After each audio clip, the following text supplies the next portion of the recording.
हाँ जी, good morning 8th class. Today we will read the chapter Indian constitution. ਇੱਕ ਦਿਨ ਪਹਿਲਾਂ ਵੀ ਆਪਾਂ ਇੰਡੀਅਨ ਕੌਂਸਟੀਟਿਊਸ਼ਨ ਚੈਪਟਰ ਪੜ੍ਹਿਆ ਸੀ ਜੋ ਕਿ ਅੱਧ ਵਿਚਕਾਰ ਛੱਡਤਾ ਸੀ, ਬਟ ਅੱਜ ਆਪਾਂ ਉਸ ਨੂੰ ਦੁਬਾਰਾ ਫਿਰ ਤੋਂ ਰਿਵੀਜ਼ਨ ਕਰਾਂਗੇ ਹੈ ਨਾ। ਉਸ ਦਿਨ ਆਪਾਂ ਨੇ ਕੀ ਪੜ੍ਹਿਆ ਸੀਗਾ ਕਿ ਕੌਂਸਟੀਟਿਊਸ਼ਨ ਹੁੰਦਾ ਕੀ ਹੈ।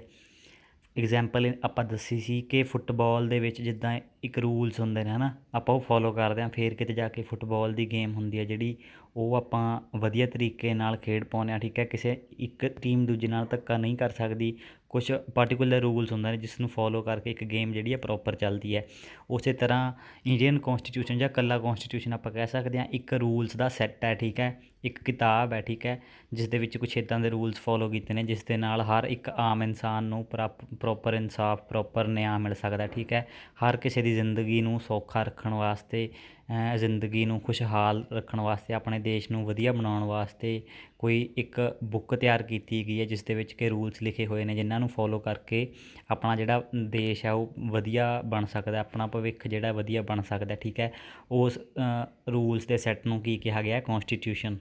ਠੀਕ ਹੈ ਜੀ, ਹੁਣ ਆਪਾਂ ਪੜ੍ਹਿਆ ਸੀਗਾ ਉਸ ਦਿਨ ਕਿ ਆਪਾਂ ਨੂੰ ਕੌਂਸਟੀਟਿਊਸ਼ਨ ਕਿਉਂ ਚਾਹੀਦਾ। ਠੀਕ ਹੈ, ਕਈ ਗੱਲਾਂ ਸੀਗੀਆਂ ਜਿਸ ਦੇ ਵਿੱਚ ਆਪਾਂ ਪੜ੍ਹਿਆ ਸੀਗਾ ਕਿ ਕੌਂਸਟੀਟਿਊਸ਼ਨ ਦੀ ਕੀ ਲੋੜ ਹੁੰਦੀ ਹੈ। ਠੀਕ ਹੈ, ਸਭ ਤੋਂ ਪਹਿਲਾਂ ਤਾਂ ਇਹਦੇ ਵਿੱਚ ਇਹ ਹੁੰਦਾ ਗਾ ਕਿ ਜਿਹੜੀ ਪਾਵਰ ਹੁੰਦੀ ਹੈ, ਠੀਕ ਹੈ, ਡਿਸਟਰੀਬਿਊਟ ਹੁੰਦੀ ਹੈ। ਕੌਂਸਟੀਟਿਊਸ਼ਨ ਦੇ ਵਿੱਚ ਇੱਕ ਰੂਲ ਹੁੰਦੇ ਨੇ, ਠੀਕ ਹੈ ਜੀ, ਕਿ ਆਪਣੀ ਜਿਹੜੀ ਪਾਵਰ ਹੁੰਦੀ ਹੈ ਕਿਸੇ ਇੱਕ ਪਾਰਟੀਕੂਲਰ ਬੰਦੇ ਦੇ ਹੱਥ ਵਿੱਚ ਨਹੀਂ ਹੁੰਦੀ, ਜਿਸ ਦੇ ਨਾਲ ਪਾਵਰ ਦਾ ਮਿਸਯੂਜ਼ ਨਹੀਂ ਹੁੰਦਾ।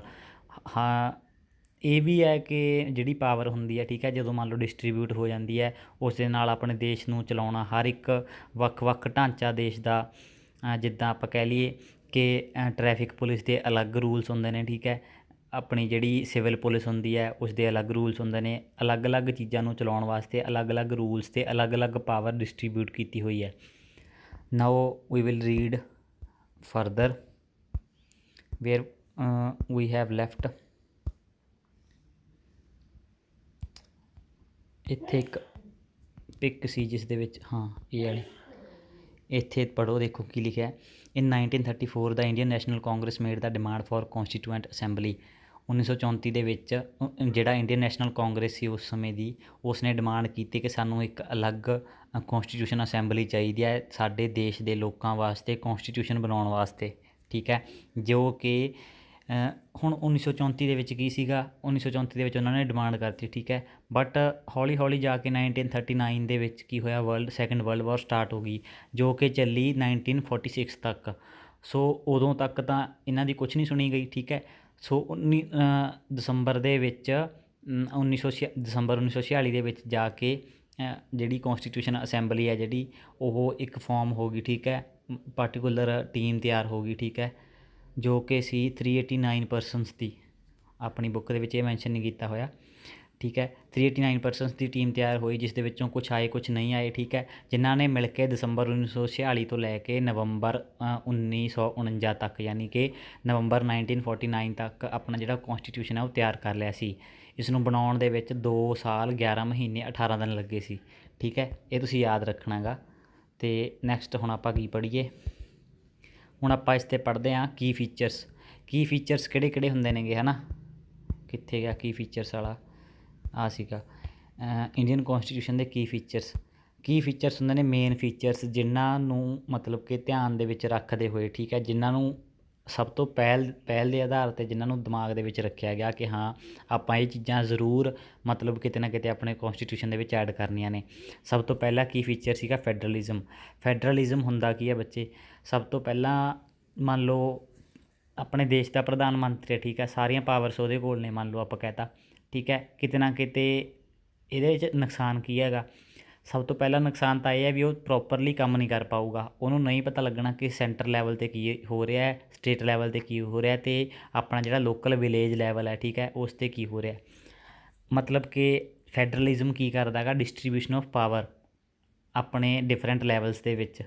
ਹੁਣ ਆਪਾਂ ਦੇਖਦੇ ਹਾਂ ਸੈਂਟਰ ਸਰਕਾਰ ਗਵਰਨ ਕਰਦੀ ਹੈ ਜਿਹੜੀ ਸਾਰੇ ਸਭ ਤੋਂ ਪਹਿਲਾਂ ਛੋਟਾ ਸਭ ਤੋਂ ਲੈਵਲ ਕਿਹੜਾ ਹੁੰਦਾ ਗਾ? ਪੰਚਾਇਤੀ ਲੈਵਲ। ਆਪਣੇ ਪਿੰਡ ਦੇ ਵਿੱਚ ਪੰਚਾਇਤ ਹੁੰਦੀ ਹੈ। ਠੀਕ ਹੈ, ਉਸ ਦੇ ਉੱਤੋਂ ਕੀ ਹੁੰਦਾ? ਸੈਂਟਰ ਲੈਵਲ ਤੋਂ ਨਹੀਂ, ਪੰਚਾਇਤ ਲੈਵਲ ਤੋਂ ਉੱਤੇ ਹੁੰਦਾ ਸਟੇਟ ਲੈਵਲ, ਆਪਣਾ ਜਿਹੜਾ ਆਪਣੀ ਸਟੇਟ ਦਾ ਹੁੰਦਾ CM।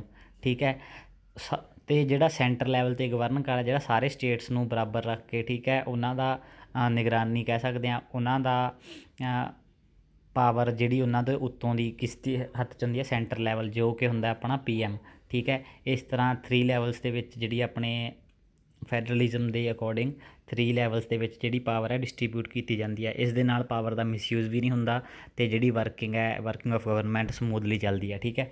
ਪਾਰਲੀਆਮੈਂਟਰੀ ਫਾਰਮ ਆਫ ਗਵਰਨਮੈਂਟ, ਹੁਣ ਸੈਕਿੰਡ ਫੀਚਰ ਹੈ ਇਹ, ਠੀਕ ਹੈ।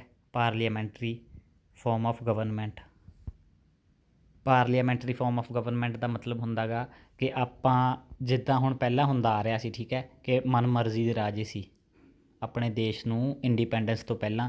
ਕੀ ਸੀਗਾ, ਜੋ ਰਾਜਾ ਸੀ ਉਸ ਦਾ ਹੀ ਹੁਕਮ ਮੰਨਣਾ ਪੈਂਦਾ ਸੀ, ਠੀਕ ਹੈ। ਲੋਕਾਂ ਨੂੰ ਚਾਹੇ ਕੋਈ ਕਿਵੇਂ ਵੀ ਹੈ, ਠੀਕ ਹੈ, ਰਾਜੇ ਨੂੰ ਰਾਜਾ ਹੀ ਮੰਨਣਾ ਪੈਂਦਾ ਸੀਗਾ। ਬਟ ਜਦੋਂ ਆਪਣਾ ਕੌਨਸਟੀਟਿਊਸ਼ਨ ਲਿਖਿਆ ਗਿਆ, ਇਸ ਚੀਜ਼ ਨੂੰ ਸਭ ਤੋਂ ਪਹਿਲਾਂ ਧਿਆਨ ਦੇ ਵਿੱਚ ਰੱਖਿਆ ਗਿਆ ਕਿ ਲੋਕ ਆਪਣਾ ਲੀਡਰ ਆਪ ਚੁਣਨਗੇ, ਠੀਕ ਹੈ, ਆਪਣੀ ਮਰਜ਼ੀ ਦੇ ਮੁਤਾਬਿਕ। ਉਹ ਚਾਹੁੰਣਗੇ ਕਿ ਸਾਡੇ ਰੂਲ ਨੇ ਜਿਹੜਾ ਸਾਡੇ ਉੱਤੇ, ਮਤਲਬ ਸਾਡਾ ਜਿਹੜਾ ਕੰਮ ਹੈ ਕੋਈ ਵਧੀਆ ਤਰੀਕੇ ਨਾਲ ਕੌਣ ਕਰ ਸਕਦਾ, ਸਾਡੇ ਉੱਤੇ ਜਿਹੜਾ ਕੋਈ ਮਤਲਬ ਪਾਵਰ ਦੇ ਵਿੱਚ ਹੋਊਗਾ ਉਹ ਸਾਡਾ ਵਧੀਆ ਤਰੀਕੇ ਨਾਲ ਖਿਆਲ ਕੌਣ ਰੱਖ ਸਕਦਾ, ਇਸ ਚੀਜ਼ ਦਾ ਅਧਿਕਾਰ ਲੋਕਾਂ ਨੂੰ ਸੀ। ਅਤੇ ਜਿਸ ਨੂੰ ਆਪਾਂ ਅਡਲਟ ਸਫਰੇਜ, ਮਤਲਬ ਕਿ 18 ਸਾਲ ਤੋਂ ਉੱਤੇ ਹੈ ਨਾ, ਕੋਈ ਵੀ ਵੋਟ ਕਰਕੇ ਆਪਣਾ ਜਿਹੜਾ ਲੀਡਰ ਹੈ ਇਲੈਕਸ਼ਨ ਦੇ ਥਰੂ ਆਪਣਾ ਚੂਜ਼ ਕਰ ਸਕਦਾ, ਆਪਣਾ ਰਿਪਰੈਜ਼ੈਂਟੇਟਿਵ ਨੂੰ ਚੂਜ਼ ਕਰ ਸਕਦਾ। ਥਰਡ ਫੀਚਰ ਕੀ ਸੀਗਾ, separation of powers. Separation of powers ਕਿਹੜੀਆਂ ਹੁੰਦੀਆਂ ਨੇ, ਮਤਲਬ ਕਿ ਆਪਾਂ ਦੇਖਿਆ ਸੀ ਉੱਪਰ ਪਹਿਲਾਂ ਡਿਸਟਰੀਬਿਊਸ਼ਨ ਆਫ ਪਾਵਰ 3 ਲੈਵਲਸ ਦੇ ਵਿੱਚ। ਸੈਪਰੇਸ਼ਨ ਆਫ ਪਾਵਰ ਹੁੰਦਾ ਗਾ ਮਤਲਬ ਕਿ ਲੈਜਿਸਲੇਚਰ, ਐਗਜ਼ੀਕਿਊਟਿਵ ਐਂਡ ਜੁਡੀਸ਼ੀਅਰੀ ਫਾਰਮ ਦੇ ਵਿੱਚ। ਲੈਜਿਸਲੇਚਰ ਕੌਣ ਹੁੰਦਾ ਗਾ, ਮਤਲਬ ਕਿਹਦੇ ਹੱਥ 'ਚ ਪਾਵਰ ਹੁੰਦੀ ਹੈ, ਜਿਹੜਾ ਆਪਾਂ ਲੀਡਰ ਚੁਣਿਆ ਹੁੰਦਾ ਗਾ, ਠੀਕ ਹੈ, ਆਪਣਾ ਜਿਹੜਾ ਰਿਪਰੈਜ਼ੈਂਟੇਟਿਵ ਆਪਾਂ ਬਾਏ ਵੋਟ ਆਪਾਂ ਚੂਜ਼ ਕੀਤਾ ਹੁੰਦਾ ਗਾ। ਅਤੇ ਐਗਜ਼ੀਕਿਊਟਿਵ ਕੀ ਹੁੰਦਾ, ਸਮੋਲਰ ਗਰੁੱਪ ਆਫ ਪੀਪਲ, ਮਤਲਬ ਕਿ ਕੁਛ ਚੁਣਿੰਦਾ ਲੋਕ ਹੁੰਦੇ ਨੇ, ਠੀਕ ਹੈ। ਸਮੋਲਰ ਗਰੁੱਪ ਕਿਉਂਕਿ ਉਹ ਮਿਹਨਤ ਨਾਲ ਉੱਥੇ ਪਹੁੰਚੇ ਹੁੰਦੇ ਨੇ, ਠੀਕ ਹੈ, ਆਪਣੇ ਕਿਸੇ ਮੁਕਾਮ 'ਤੇ ਬਹੁਤ ਥੋੜ੍ਹੇ ਲੋਕ ਪਹੁੰਚਦੇ ਨੇ ਜਿੱਥੇ, ਅਤੇ ਜਿਹੜੇ ਕਿ ਰਿਸਪੋਂਸੀਬਲ ਹੁੰਦੇ ਨੇ ਲੋਜ਼ ਨੂੰ ਇੰਪਲੀਮੈਂਟ ਕਰਦੇ ਨੇ, ਠੀਕ ਹੈ। ਲੋਜ਼ ਨੂੰ ਇੰਪਲੀਮੈਂਟ ਮਤਲਬ ਕਿ ਰੂਲਸ ਨੂੰ ਲਾਗੂ ਕਰਦੇ ਨੇ, ਠੀਕ ਹੈ, ਜਿਨ੍ਹਾਂ ਦੇ ਥਰੂ ਆਪਣੇ ਤੱਕ ਰੂਲ ਪਹੁੰਚਦਾ, ਆਪਾਂ ਨੂੰ ਪਤਾ ਲੱਗਦਾ ਕਿ ਹਾਂ ਇਹ ਕਾਨੂੰਨ ਪਾਸ ਹੋਇਆ ਅਤੇ ਆਪਣੇ ਭਲੇ ਲਈ ਹੈ, ਠੀਕ ਹੈ। ਅਤੇ ਥਰਡ ਜਿਹੜਾ ਫਾਰਮ ਹੈ ਉਹ ਜਿਹਦੇ ਵਿੱਚ ਪਾਵਰ ਨੂੰ ਸੈਪਰੇਟ ਕੀਤਾ ਗਿਆ, ਜਾਂ ਜਿਹਦੇ ਲਈ ਪਾਵਰ ਜਿਹੜਾ ਰਿਸਪੋਂਸੀਬਲ ਹੈ ਉਹ ਹੈਗਾ ਜੁਡੀਸ਼ੀਅਰੀ, ਮਤਲਬ ਕਿ ਜੱਜ, ਜਾਂ ਆਪਾਂ ਕਹਿ ਸਕਦੇ ਹਾਂ ਕੋਰਟ, ਠੀਕ ਹੈ, ਜਿੱਥੇ ਕਿ ਹਰ ਇੱਕ ਨੂੰ ਇਨਸਾਫ ਮਿਲਦਾ। ਇੱਥੇ ਕੀ ਹੁੰਦਾ ਗਾ, ਮਤਲਬ ਕਿ ਇਹ ਬਣਾਇਆ ਸਭ ਤੋਂ ਪਹਿਲਾਂ ਗਿਆ ਸੀਗਾ, ਮਤਲਬ ਕਿ ਜਿਹੜਾ ਹੁਣ ਆਪਾਂ 2 ਪਾਵਰਸ ਨੇ, ਠੀਕ ਹੈ, ਇਹ ਲੈਜਿਸਲੇਚਰ ਅਤੇ ਐਗਜ਼ੀਕਿਊਟਿਵ। ਜੇ ਮੰਨ ਲਓ ਇਹ ਆਪਣੀ ਪਾਵਰ ਦਾ ਮਿਸਯੂਜ਼ ਕਰਦੇ ਨੇ, ਠੀਕ ਹੈ, ਤਾਂ ਇਸ ਨੂੰ ਜੁਡੀਸ਼ੀਅਰੀ ਜਿਹੜਾ ਪਾਰਟ ਹੈ, ਠੀਕ ਹੈ, ਇਹ ਗਵਰਨ ਕਰੂਗਾ ਕਿ ਤਾਂ ਕਿ ਕਿਸੇ ਵੀ ਪਾਵਰ ਦੀ ਮਿਸਯੂਜ਼ ਨਾ ਹੋ ਸਕੇ। ਬਟ ਹੁਣ ਕੀ ਹੁੰਦਾ, ਹੁਣ ਆਪਣੇ ਨਾਲ ਵੀ ਜੇ ਕਿਤੇ ਨਾ ਇਨਸਾਫੀ ਹੁੰਦੀ ਹੈ ਤਾਂ ਆਪਾਂ ਜੁਡੀਸ਼ੀਅਰੀ ਜਾਂ ਮਤਲਬ ਕਹਿ ਸਕਦੇ ਹਾਂ ਜੱਜ ਕੋਲ ਜਾਂ ਕੋਰਟ ਦੇ ਵਿੱਚ ਆਪਣਾ ਕੇਸ ਫਾਈਲ ਕਰ ਸਕਦੇ ਹਾਂ, ਠੀਕ ਹੈ। ਹੁਣ ਇਸ ਤੋਂ ਬਾਅਦ ਫੋਰਥ ਪਾਰਟ ਕੀ ਆ ਗਿਆ, ਫੋਰਥ ਪਾਰਟ ਆ ਗਿਆ ਆਪਣੇ ਫੰਡਾਮੈਂਟਲ ਰਾਈਟਸ। ਫੰਡਾਮੈਂਟਲ ਰਾਈਟਸ ਬੱਚੇ 5-6 ਪ੍ਰਕਾਰ ਦੇ ਨੇ, ਠੀਕ ਹੈ, ਆਪਾਂ ਪੜ੍ਹਦੇ ਹਾਂ। ਰਾਈਟ ਆ ਦੇਖੋ ਆਪਣੇ ਕੋਲ ਆ ਬਣੇ ਪਏ ਨੇਗੇ। ਫਸਟ ਹੈਗਾ right to equality. Right to equality ਯਾਨੀ ਕਿ ਸਭ ਨੂੰ ਬਰਾਬਰ ਦਾ ਹੱਕ ਹੈ, ਚਾਹੇ ਉਹ ਕਿਸੇ ਵੀ ਕਾਸਟ ਦਾ, ਕਿਸੇ ਵੀ ਰਿਲੀਜਨ ਦਾ, ਕਿਸੇ ਵੀ ਕਲਰ ਦਾ, ਠੀਕ ਹੈ, ਕਿਸੇ ਵੀ ਸੈਕਸ ਦਾ, ਮਤਲਬ ਕਿ ਸਾਰੀਆਂ ਚੀਜ਼ਾਂ ਪਿੱਛੇ ਨੇ। ਸਭ ਤੋਂ ਪਹਿਲਾਂ ਬਰਾਬਰ ਦਾ ਅਧਿਕਾਰ ਸਾਰਿਆਂ ਨੂੰ, ਠੀਕ ਹੈ। ਕੋਈ ਵੀ ਬੰਦਾ ਕਿਸੇ ਵੀ ਦੂਜੇ ਪਰਸਨ ਨੂੰ ਕਿਸੇ ਵੀ ਬੇਸਿਸ 'ਤੇ ਡਿਸਕ੍ਰੀਮੀਨੇਟ ਨਹੀਂ ਕਰ ਸਕਦਾ, ਠੀਕ ਹੈ। ਕੋਈ ਵੀ ਸਟੇਟ ਜਾਂ ਕੋਈ ਵੀ ਲੈਵਲ ਹੈ ਜਿਹੜਾ ਗਵਰਨਮੈਂਟ ਦਾ, ਉਹ ਵੀ ਕਿਸੇ ਨੂੰ ਡਿਸਕ੍ਰੀਮੀਨੇਟ ਨਹੀਂ ਕਰ ਸਕਦਾ, ਠੀਕ ਹੈ। ਸਾਰੇ ਲੋਕ ਸਭ ਤੋਂ ਪਹਿਲਾਂ ਬਰਾਬਰ ਦਾ ਹੱਕ ਰੱਖਦੇ ਨੇ, ਸਾਰੇ ਇੱਕ ਦੂਜੇ ਨਾਲ ਬਰਾਬਰ ਨੇ, ਕੋਈ ਕਿਸੇ ਤੋਂ ਮਤਲਬ ਅਨਟੱਚੇਬਿਲਿਟੀ ਜਾਂ ਕੁਛ ਵੀ, ਠੀਕ ਹੈ, ਕਿਸੇ ਨੂੰ ਆਪਾਂ ਨੀਵਾਂ ਨਹੀਂ ਕਹਿ ਸਕਦੇ, ਕਿਸੇ ਨੂੰ ਉੱਚਾ ਨਹੀਂ ਕਹਿ ਸਕਦੇ, ਠੀਕ ਹੈ, ਸਾਰੇ ਬਰਾਬਰ ਨੇ। Right to freedom. Right to freedom ਸਭ ਨੂੰ ਬੋਲਣ ਦਾ ਅਧਿਕਾਰ ਹੈ। ਇਸ ਦੇ ਵਿੱਚ ਕਈ ਨੇ, ਰਾਈਟ ਟੂ ਫਰੀਡਮ ਦੇ ਵਿੱਚ ਵੀ ਅੱਗੇ ਪਾਰਟਸ ਨੇ, ਸਬ ਪਾਰਟਸ ਨੇ। Right to freedom of speech and expression, ਆਪਣੀ ਜਿਹੜੀ ਗੱਲ ਹੈ ਉਹ ਬੋਲ ਕੇ ਰੱਖ ਸਕਦਾ ਸਾਰਿਆਂ ਦੇ ਸਾਹਮਣੇ, ਠੀਕ ਹੈ। ਅਤੇ ਰਾਈਟ ਟੂ ਫਾਰਮ ਐਸੋਸੀਏਸ਼ਨ, ਆਪਾਂ ਆਪਣੀ ਐਸੋਸੀਏਸ਼ਨ ਫਾਰਮ ਕਰ ਸਕਦੇ ਹਾਂ, ਇੱਕ ਗਰੁੱਪ ਬਣਾ ਸਕਦੇ ਹਾਂ ਆਪਣੇ ਕਿਸੇ ਪਾਰਟੀਕੂਲਰ ਕੰਮ ਨੂੰ ਲੈ ਕੇ, ਪਾਰਟੀਕੂਲਰ ਆਪਣਾ ਟੀਚਾ ਹੋਊਗਾ, ਠੀਕ ਹੈ। ਰਾਈਟ ਟੂ ਮੂਵ ਫਰੀਲੀ, ਆਪਾਂ ਆਜ਼ਾਦ ਘੁੰਮ ਸਕਦੇ ਹਾਂ, ਠੀਕ ਹੈ, ਆਪਣੇ ਦੇਸ਼ ਦੇ ਵਿੱਚ। And reside in any part of the country, ਆਪਾਂ ਦੇਸ਼ ਦੇ ਕਿਸੇ ਵੀ ਹਿੱਸੇ ਦੇ ਵਿੱਚ ਜਾ ਕੇ ਰਹਿ ਸਕਦੇ ਹਾਂ। And the right to practise any profession, occupation or business, ਮਤਲਬ ਆਪਾਂ ਕਿਸੇ ਵੀ ਕਿੱਤੇ ਨੂੰ ਫੋਲੋ ਕਰ ਸਕਦੇ ਹਾਂ, ਕੋਈ ਵੀ ਆਕੂਪੇਸ਼ਨ ਫੋਲੋ ਕਰ ਸਕਦੇ ਹਾਂ, ਜਾਂ ਕੋਈ ਵੀ ਬਿਜ਼ਨਸ ਚਲਾ ਸਕਦੇ ਹਾਂ। ਇਹ ਆਪਣੇ ਕੋਲ ਰਾਈਟ ਟੂ ਫਰੀਡਮ ਦੇ ਵਿੱਚ ਅੰਡਰ ਆਉਂਦਾ, ਠੀਕ ਹੈ। ਥਰਡ ਪਾਰਟ ਕੀ ਹੈ ਜਿਹੜਾ ਫੰਡਾਮੈਂਟਲ ਰਾਈਟਸ ਦਾ ਥਰਡ ਸਬ ਪਾਰਟ ਕੀ ਹੈ, ਰਾਈਟ ਅਗੇਂਸਟ ਐਕਸਪਲੋਇਟੇਸ਼ਨ। ਐਕਸਪਲੋਇਟੇਸ਼ਨ ਮਤਲਬ ਕਿ ਚਾਈਲਡ ਲੇਬਰ ਹੁੰਦੀ ਹੈ, ਠੀਕ ਹੈ, 14 ਸਾਲ ਤੋਂ ਘੱਟ ਉਮਰ ਦਾ ਬੱਚਾ ਚਾਈਲਡ ਲੇਬਰ ਮਤਲਬ ਕਿਤੇ ਕੰਮ ਕਰਦਾ ਤਾਂ ਉਹ ਚਾਈਲਡ ਲੇਬਰ ਮੰਨੀ ਜਾਊਗੀ, ਅਤੇ ਜੋ ਕਿ ਕਾਨੂੰਨਨ ਤੌਰ 'ਤੇ ਅਪਰਾਧ ਹੈ। ਠੀਕ ਹੈ, ਮਤਲਬ ਕਿ ਹਿਊਮਨ ਟਰੈਫਿਕਿੰਗ ਮਤਲਬ ਕਿ ਹਿਊਮਨ ਦਾ ਸ਼ੋਸ਼ਣ ਹੋਣਾ। ਠੀਕ ਹੈ, ਮਤਲਬ ਕਿ ਜਿਵੇਂ ਹੁਣ ਆਪਾਂ ਸਲੇਵਸ ਹੁੰਦੇ ਸੀ ਪਹਿਲਾਂ, ਗੁਲਾਮ ਬਣਾ ਕੇ ਰੱਖਿਆ ਜਾਂਦਾ ਸੀ ਇਨਸਾਨਾਂ ਨੂੰ, ਜਾਂ ਧੱਕੇ ਨਾਲ ਕਿਸੇ ਕੰਮ 'ਤੇ ਲਾ ਦੇਣਾ, ਫੋਰਸਡ ਲੇਬਰ। ਠੀਕ ਹੈ, ਜਾਂ ਚਾਈਲਡ ਲੇਬਰ, ਇਹ ਸਾਰੀਆਂ ਚੀਜ਼ਾਂ ਕਿਸ ਦੇ ਅੰਡਰ ਆਉਂਦੀਆਂ ਨੇ? Right against exploitation. ਮਤਲਬ ਕਿ ਇਹ ਚੀਜ਼ਾਂ ਆਪਾਂ ਕੇਸ ਫਾਈਲ ਕਰ ਸਕਦੇ ਹਾਂ ਜੇ ਆਪਣੇ ਨਾਲ ਇੱਦਾਂ ਦਾ ਕੁਛ ਹੁੰਦਾ। ਫੋਰਥ ਪਾਰਟ ਕੀ ਹੈ ਇਸਦਾ? Right to freedom of religion. Freedom of religion ਯਾਨੀ ਕਿ ਆਪਾਂ ਕਿਸੇ ਵੀ ਧਰਮ ਨੂੰ ਫੋਲੋ ਕਰ ਸਕਦੇ ਹਾਂ, ਇਹ ਹੁੰਦਾ right to freedom of religion. Fifth part ਕੀ ਹੈ? Cultural and educational rights. ਹੁਣ ਇੱਕ ਸਟੇਟ ਦੇ ਵਿੱਚ ਹੈ ਨਾ, ਕਿਸੇ ਵੀ ਪ੍ਰਕਾਰ ਦੇ ਲੋਕ ਰਹਿ ਸਕਦੇ ਨੇ, ਕਿਸੇ ਵੀ ਪ੍ਰਕਾਰ ਦੀ ਬੋਲੀ ਹੋ ਸਕਦੀ ਹੈ ਉਹਨਾਂ ਦੀ, ਕਿਸੇ ਵੀ ਪ੍ਰਕਾਰ ਦਾ ਉਹਨਾਂ ਦਾ ਧਰਮ ਹੋ ਸਕਦਾ, ਕਲਚਰ ਹੋ ਸਕਦਾ। ਕੋਈ ਵੀ ਇਨਸਾਨ ਆਪਣੇ ਧਰਮ ਨੂੰ ਬਚਾਉਣ ਲਈ, ਆਪਣੀ ਭਾਸ਼ਾ ਨੂੰ ਬਚਾਉਣ ਲਈ, ਆਪਣੇ ਕਲਚਰ ਨੂੰ ਬਚਾਉਣ ਲਈ ਅਤੇ ਆਪਣੇ ਕਲਚਰ ਨੂੰ ਹੋਰ ਡਿਵੈਲਪ ਕਰਨ ਲਈ ਆਪਣੇ ਇੰਸਟੀਟਿਊਸ਼ਨ, ਐਜੂਕੇਸ਼ਨਲ ਇੰਸਟੀਟਿਊਟ ਬਣਾ ਸਕਦੇ ਨੇ। ਠੀਕ ਹੈ, ਜਿਸ ਦੇ ਵਿੱਚ ਉਹ ਆਪਣਾ ਮਤਲਬ ਕਿ ਜਿੱਥੇ ਕਿ ਲੋਕਾਂ ਨੂੰ, ਜਾਂ ਆਪਾਂ ਕਹਿ ਸਕਦੇ ਹਾਂ ਐਨਕਰੇਜ ਕਰਨ ਆਪਣੇ ਕਲਚਰ ਨੂੰ ਬਚਾਉਣ ਵਾਸਤੇ। ਠੀਕ ਹੈ, ਜਾਂ ਵੱਖ ਆਪਣੇ ਆਪਾਂ ਕਹਿ ਸਕਦੇ ਹਾਂ ਪ੍ਰੋਗਰਾਮ ਔਰਗਨਾਈਜ਼ ਕਰਨ, ਜਿਸ ਦੇ ਨਾਲ ਉਹਨਾਂ ਦਾ ਜਿਹੜਾ ਮਾਈਨੋਰਿਟੀ, ਜੋ ਵੀ ਉਹਨਾਂ ਦੀ ਕਮਿਊਨਿਟੀ ਹੋਊਗੀ, ਠੀਕ ਹੈ, ਉਸ ਨੂੰ ਹੋਰ ਪ੍ਰਫੁੱਲਿਤ ਕਰਨ, ਆਪਣੇ ਰਿਲੀਜਨ ਨੂੰ, ਆਪਣੇ ਜਿਹੜੀ ਲੈਂਗੁਏਜ ਹੈ ਉਸ ਨੂੰ ਹੋਰ ਜ਼ਿਆਦਾ ਵਧਾਵਾ ਦੇਣ। ਠੀਕ ਹੈ, ਇਹ ਹੁੰਦਾ cultural and educational rights. Sixth part ਕੀ ਹੈ? Right to constitutional remedies. This allow citizens to move the court if they believe that any of their fundamental rights have been violated by the state। ਹੁਣ ਕੌਂਸਟੀਟਿਊਸ਼ਨਲ remedies ਦਾ ਮਤਲਬ ਉਪਚਾਰ ਕਹਿ ਸਕਦੇ ਹਾਂ ਆਪਾਂ। ਠੀਕ ਹੈ, ਯਾਨੀ ਕਿ ਮੰਨ ਲਓ ਆਪਣੇ ਨਾਲ ਉੱਪਰਲੇ 5 ਪਾਰਟਸ ਦੇ ਵਿੱਚੋਂ ਆਪਾਂ ਨੂੰ ਲੱਗਦਾ ਕਿ ਆਪਣੇ ਨਾਲ ਕਿਤੇ ਵੀ ਨਾਇਨਸਾਫੀ ਹੋਈ ਹੈ ਤਾਂ ਆਪਾਂ ਕੋਰਟ ਮੂਵ ਕਰ ਸਕਦੇ ਹਾਂ, ਆਪਣਾ ਕੇਸ ਫਾਈਲ ਕਰ ਸਕਦੇ ਹਾਂ ਕਿ ਹਾਂ ਇੱਥੇ ਸਾਡੇ ਨਾਲ ਧੱਕਾ ਹੋ ਰਿਹਾ। ਠੀਕ ਹੈ, ਹੁਣ ਇਸ ਤੋਂ ਬਾਅਦ ਆਪਾਂ, ਇਹ ਤਾਂ ਸੀਗੇ ਮਤਲਬ ਕਿ 4 ਪਾਰਟ ਆਪਣੇ ਫੰਡਾਮੈਂਟਲ ਰਾਈਟਸ, ਅਤੇ ਅੱਗੇ ਸਬ ਪਾਰਟ ਸੀ 6।